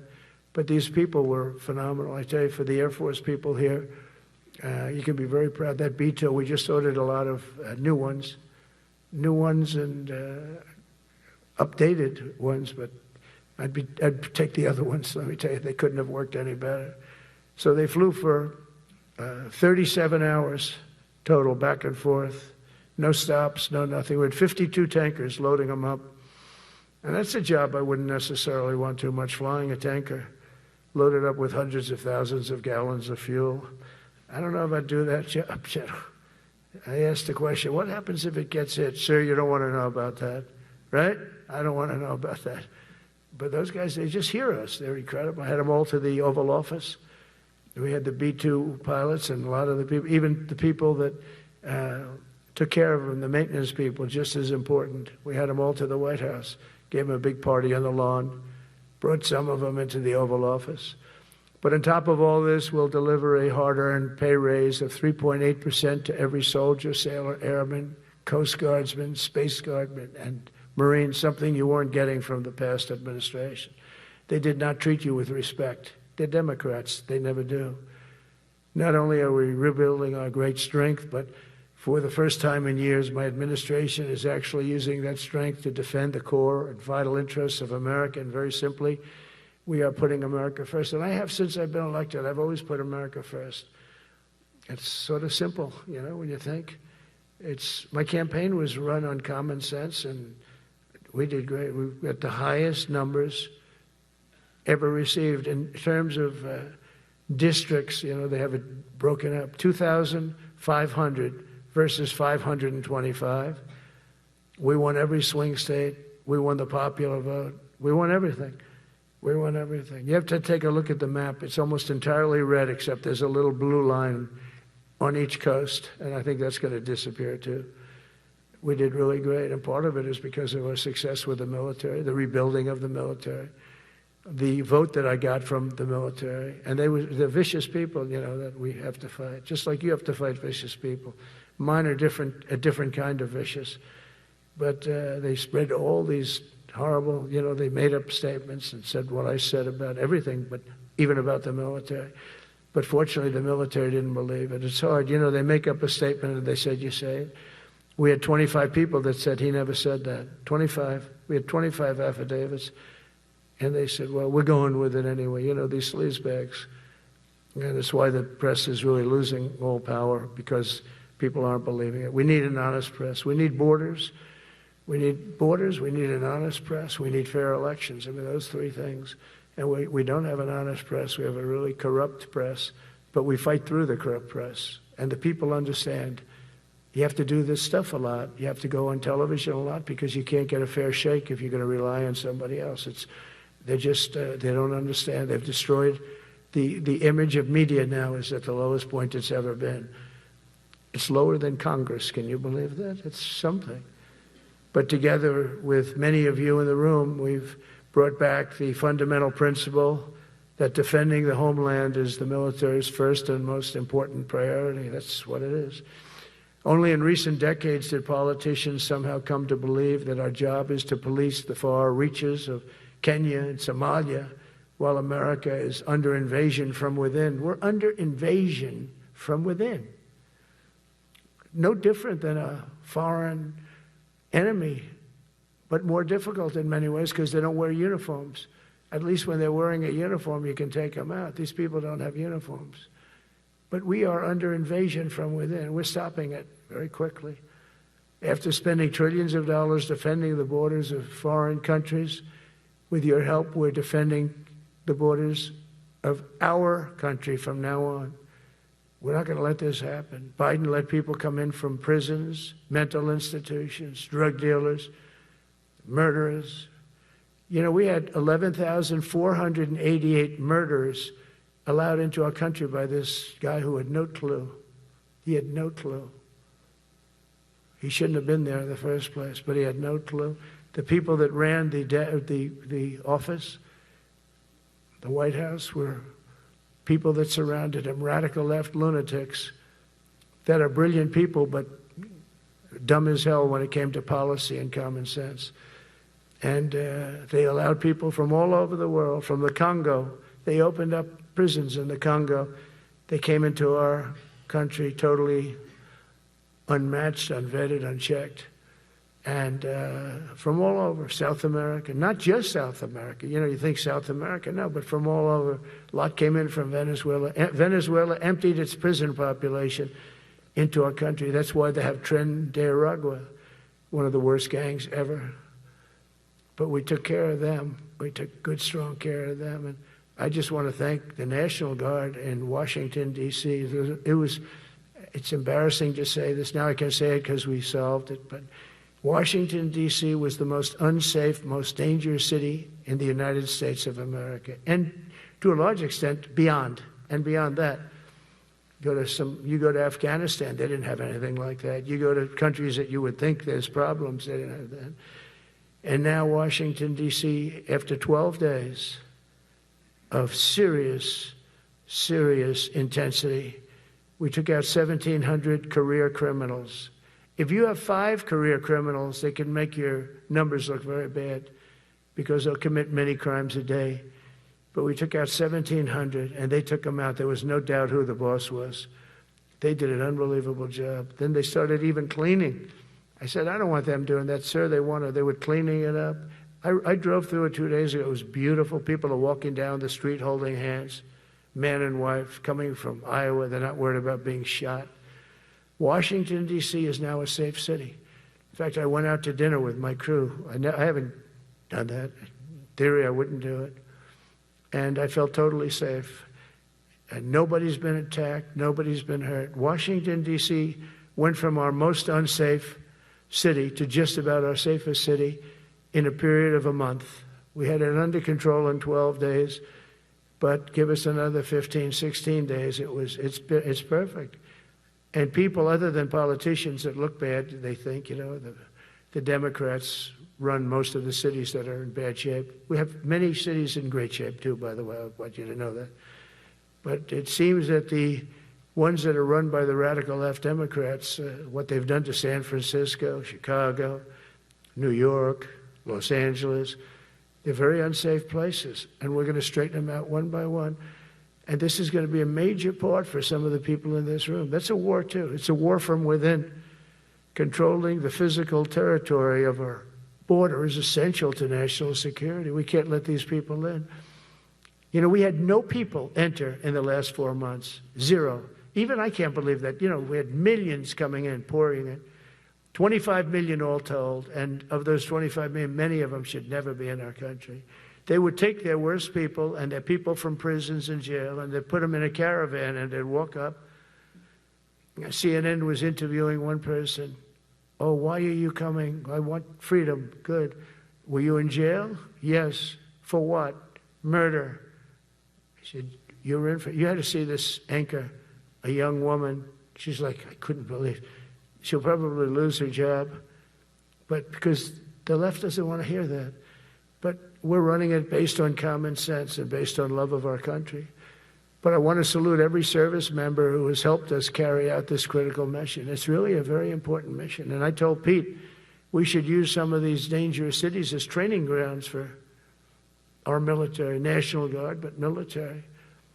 Because we're going into Chicago very soon. That's a big city with an incompetent governor, stupid governor, stupid. They threw him out of his family business. He was so stupid. I know the family. He becomes governor. He's got money. Not money that he made, but he ran for governor, he won, and now he criticizes us all the time. And last week they had 11 people murdered, 44 people shot. The week before that they had 5 people murdered, 28 people shot. Every weekend they lose 5, 6. If they lose 5, they're considering it a great week. They shouldn't lose any. You shouldn't lose any. This is civilization. And he's always up there saying, we're in very good shape. We don't need the military. No, they need the military desperately. How about Portland? Portland, Oregon, where it looks like a war zone. And I get a call from the liberal governor. Sir, please don't come in. We don't need you. I said, well, unless they're playing false tapes, this looked like World War II. Your place is burning down. I mean, you must be kidding. Sir, we have it under control. I said, you don't have it under control, Governor, but I'll check it, and I'll call you back. I called her back. I said, this place is a nightmare. It's certainly not the biggest, but it's one of the worst. It's brutal. They go after our ICE people, who are great patriots and tough job too, but they love it. They love it because they're cleaning up our country. And so you look at some of the things where they took over parts of Seattle. They actually took over a big percentage of Seattle. Think of that. You remember that. That was a while ago. And I sent in the troops and they were gone. As soon as I sent them in, when we send in the troops, if you have a real leader that says you got to do what you have to do, I put that out the other day. You got to do what you got to do because we don't want our people hurt as they stand by. I was watching during Biden, they had troops standing up like this, brave, standing up at attention, the way I should stand all the time. And I'm like this, and people are standing, and their mouth is this far away from their mouth, and they're spitting at them, and they're screaming at them. And that soldier standing there, he wants to knock the hell out of the person, but he's not allowed to do anything. So they just stand there and they get abused. And a woman was this far away from his face, and she starts spitting in his face, and he's not allowed to do anything. If it's okay with you, generals and admirals, I've taken that off. I say, they spit, we hit. Is that okay? I think so. They spit, it's a new thing. They spit, we hit. How about the cars, where the cars are coming out? They get brand new cars, Border Patrol, ICE, beautiful, nice new cars. And they're driving along, and they have to go through a gauntlet of rocks being thrown at the car. So here's this beautiful brand new car. By the time it goes 100 yards, it's destroyed. These guys have pretty good arms, some of them. And they're throwing bricks at full force into the window and into the car. It looks like it's a war zone. And I said, never let that happen again. From now on, if that ever happens, and I say it here, you get out of that car and you can do whatever the hell you want to do. Because those people are you can die from that. Those bricks go through the windows. You can die. They'd like it to. They'd like it to go through the window. But this was a couple of months ago. They just kept driving and bricks are hitting the car. And I said, why aren't they stopping? Because they were under orders from the past administration, never stop. But that's different with us. We stop. And since I gave that order, we haven't had that problem. It's very interesting. It's amazing. It's just like in Venezuela. You've seen the boats going. We can't find any more boats. They're carrying drugs, massive. Every boat kills about 25,000 people. That's what they have. They had fentanyl mostly and a lot of other drugs. And we take them out, and we've taken out 4. And it's on air. Everybody gets to see it. Not that we like to do that, but every boat kills 25,000 on average. 20. Some people say more. You see these boats, they're stacked up with bags of white powder. That's mostly fentanyl and other drugs too. And now we have a problem. General Kaine says, sir, there are no boats out there. Not even fishing boats. They don't want to go fishing. I don't blame them. There'll be no fishing today. But it's amazing what strength will do, because all we want to do is stop drugs from flowing into our country. It's destroying. We lost 300,000 people died last year. Everybody knows friends, many friends probably, that you lost a child or adults too. But you lost a son or daughter because of what's coming into our border. And we're making it very hard. Oh, and we haven't even started yet. Last month I signed an executive order to provide training for a quick reaction force that can help quell civil disturbances. And this is going to be a big thing for the people in this room because it's the enemy from within, and we have to handle it before it gets out of control. It won't get out of control. Once you're involved at all, they all joke. They say, oh, this is not good. You saw it in Washington. We had gangs of Tren de Arag with 10, 12, 15 kids, and these military guys walk up to them, and they treat them with disrespect, and they just got pounded. They just got pounded. The gang just pounded, then thrown into paddy wagons and taken back to their country. Some are so dangerous we don't want to even do that because we don't want to, some of stone cold murderers, we don't have the confidence. Even though they're not coming back very easily, we don't have the confidence. We put them in jails. But these service members are following in a great and storied military tradition, from protecting frontier communities to chasing outlaws and bandits in the Wild West. And our history is filled with military heroes who took on all enemies, foreign and domestic. You know that phrase very well. That's what the oath says, foreign and domestic. Well, we also have domestic. George Washington, Abraham Lincoln, Grover Cleveland, George Bush, and others all used the armed forces to keep domestic order and peace. Many of our leaders used the military to keep peace. Now they like to say, oh, you're not allowed to use the military. And you know what the people say? The people in those cities where they're being raped and shot and beat up, you know what they say? We love the military. You ever see where they interview the people on the street? I've never seen somebody say they don't, unless they're radical and paid off, because a lot of these insurrectionists are paid by, whether it's Soros or other people, but they're paid by the radical left. So today I want to thank every service member from general to private who has bravely helped us secure the nation's capital and make America safe for the American people. It's amazing. The whole world is watching. Everybody in the White House, they come up to me, young women, sir, thank you. I know immediately what they thank you. They don't have to say it. They walk to work now to the White House. We haven't had a crime in Washington in so long because we got the careers. We call them the careers. We got these lunatics out, and they'll never be any good. You know, I hate to tell this to the liberal media. You could spend time with them. You could do whatever you want. You could send them to the finest schools, which they couldn't get into anyway, mentally. They couldn't get in, but no matter what you do, they'll never be good. They're bad. They're career criminals. I don't know, maybe they were born that way. Some people don't like me to say that, but maybe they were. Certainly some were. Together with the leaders here today, we're also restoring a needed focus on defeating threats in the Western Hemisphere. Throughout this region, cartel terrorists have been allowed to wage a relentless campaign of death and destruction on our country, all because we had weak leadership on top. And we did a great job with it first term, but this is something else what we're doing now. We're taking it to the next level, probably next level times 3. But we had COVID come up, and we had to take care of that. We did a great job with COVID. We had the therapeutics. It was just Regeneron. So many things we did for COVID, but we had to focus on that, and every other country in the world was being decimated by COVID. So we had to change gear a little bit to take care of that.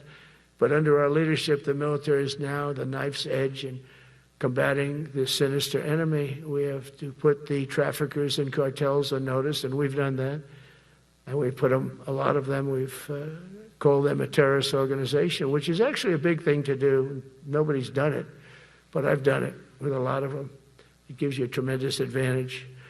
If you try to poison our people, we will blow you out of existence, because that's the only language they really understand. That's why you don't see any more boats on the ocean. You don't see any boats. Around Venezuela, there's nothing. As president, I will never hesitate to defend our people from threats of violence, from the horrible plague that's taking place from within the Iran nuclear power, the Iran, all of the great power that we thought existed, we blew it out to kingdom. We took advantage of it, and we just really took advantage of it, and it was a beautiful thing to see, and that's what military power can achieve. That's why I chose raising Kaine. He's fantastic, by the way. I hope you all agree. If anybody disagrees, could I please have your hand? Who disappears at raising Kaine is no good? Just raise your hand. I don't see any hands raised. All right. That means you're okay. That means that he's okay now, but I saw his results. You know, he took out ISIS. I was told it was going to take 4 years. It took 4 weeks. I went to see him, and he took him out in 4 weeks, knocked him out, knocked him to hell. And I was told by military people it was going to take 4 to 5 years to do it. And I don't even know if we'll have it then, sir. These were the Washington generals. I call them the television generals. But raising Kaine did it in 4 weeks, took out 100% of the ISIS caliphate. As a result of these actions and many others since my inauguration, we're witnessing the triumphant return of peace through strength. We have great peace through strength. America is respected again as a country. We were not respected with Biden. They looked at him falling downstairs every day. Every day the guy's falling downstairs. He said, it's not our president. We can't have it. I'm very careful, you know, when I walk downstairs, like I'm on stairs, like these stairs, I walk very slowly. Nobody has to set a record. Just try not to fall, because it doesn't work out well. A few of our presidents have fallen, and it became a part of their legacy. We don't want that. You walk nice and easy. You don't have to set any record. Be cool. Be cool when you walk down, but don't bop down the stairs. So one thing with Obama, I had zero respect for him as a president, but he would bop down those stairs. I've never said, da-da, da-da, da-da, bop, bop, bop. He'd go down the stairs, wouldn't hold on. I said, it's great. I don't want to do it. I guess I could do it. But eventually, bad things are going to happen, and it only takes once. But he did a lousy job as president. A year ago, we were a dead country. We were dead. This country was going to hell. We were dead in every way, from immigration to military. We didn't have the weapons. We were given everything to Ukraine. We had nothing. And by the way, I have to tell you, now, as you know, I went over and I met with NATO, and NATO raised from 2 to 5, which everyone said 5% of GDP. Millions and now trillions of dollars are pouring in. They didn't pay the 2% because they know we were there to pay it. And now they paid the 5%. That's trillions of dollars. And we're not spending any money on that war, not 10 cents. We sell our equipment to NATO. NATO pays us for the equipment, and they give it to Ukraine or whoever they give it to. They can keep it, but we're not involved. We have no money going out. Biden gave $350 billion. Not sustainable, $350 billion. And we have a war that should have never started. But we're not doing that anymore. So I just want you to know we're selling equipment. Our people are buying equipment. They are buying the equipment at full price, a fair price. So I don't want to say we're making money, because I don't want to be making money on a war. It's too many people dying. They're losing 7,000 soldiers a week.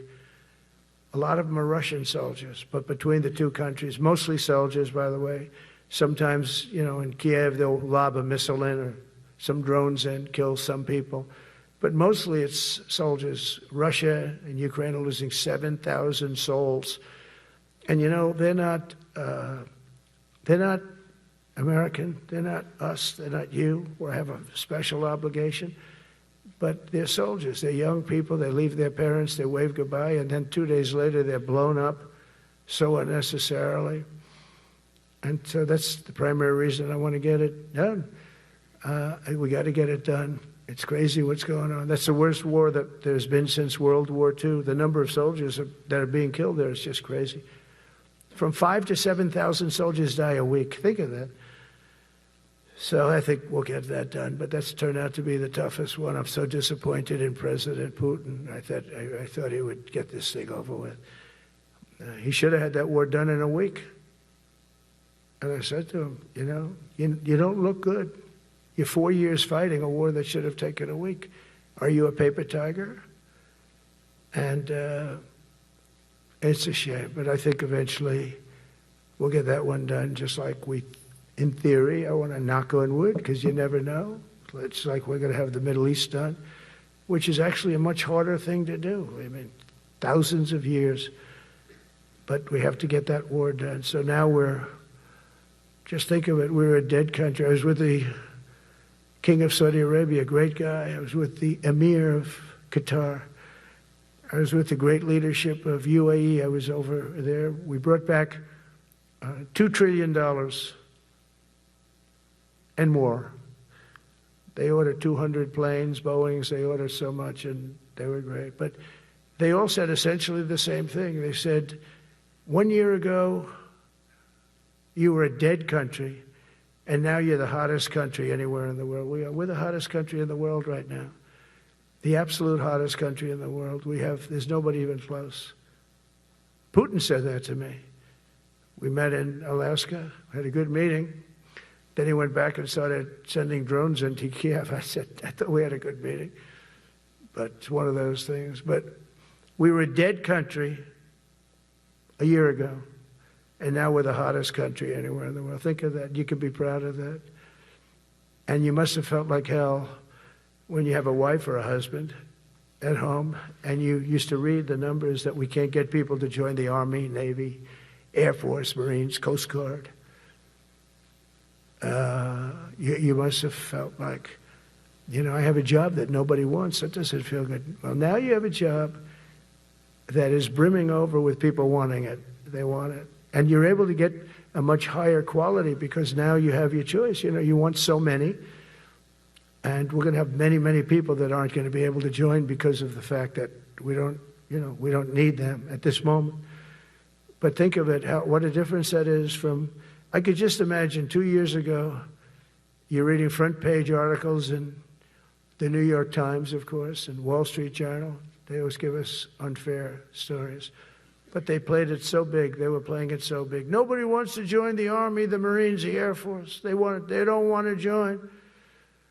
They don't want to join the Coast Guard at all.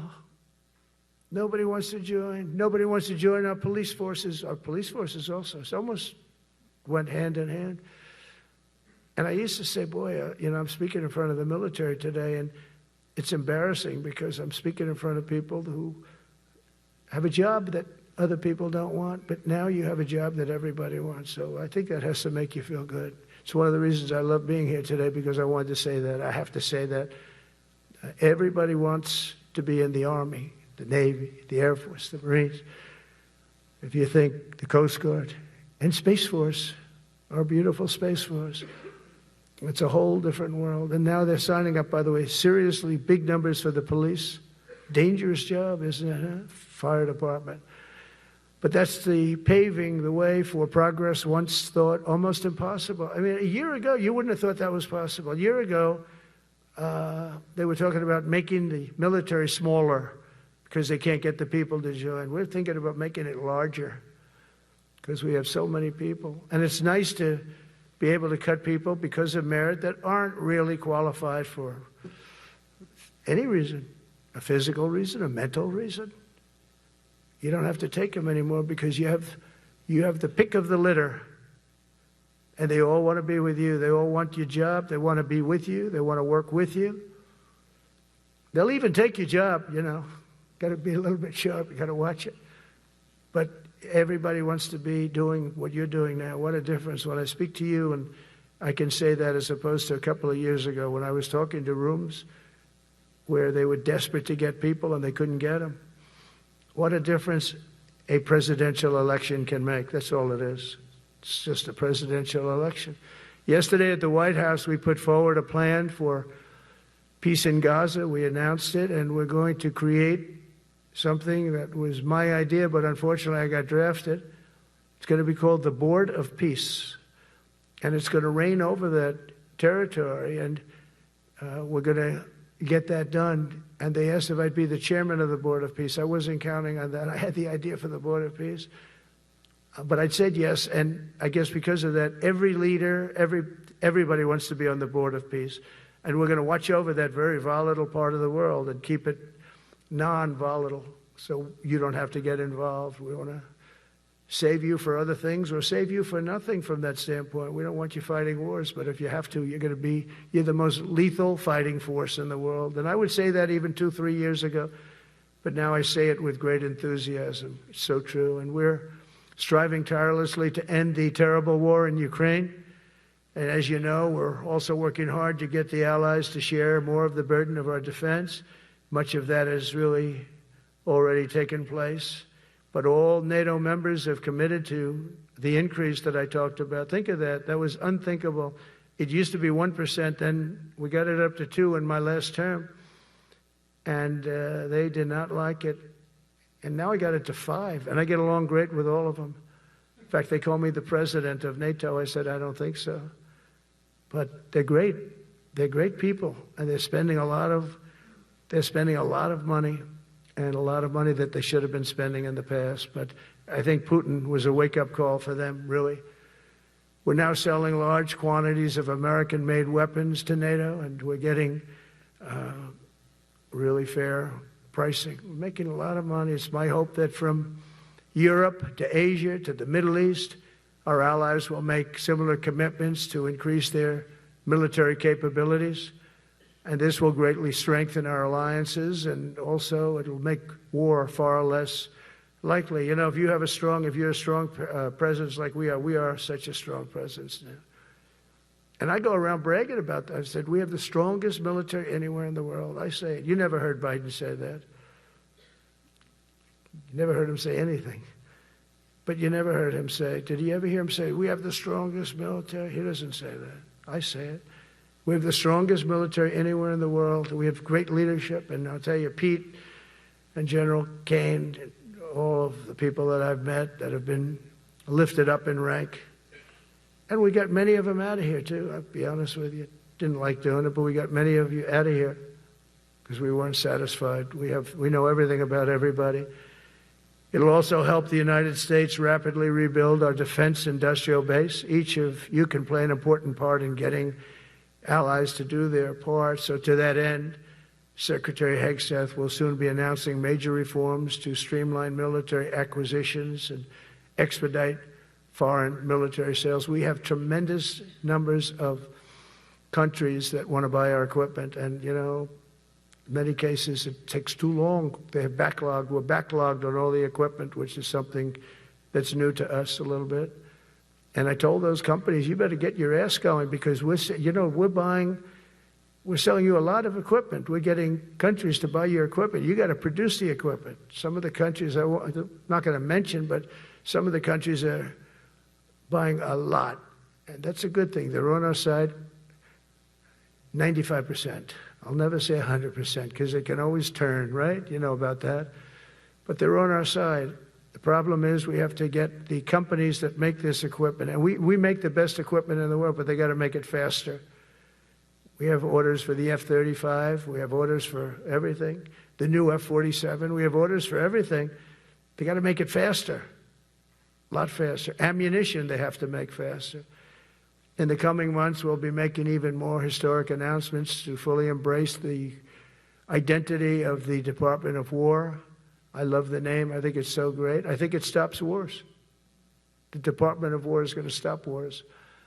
If we are as ruthless and relentless as our enemies, the United States Armed Forces will be totally unmatched in the future. We have a group of enemies that are very ruthless and very smart, but they can't match us. They can't match us. They don't even come close to matching us. Again, you know, it's very important for me to say we are the greatest military in the world, but we make the best equipment in the world.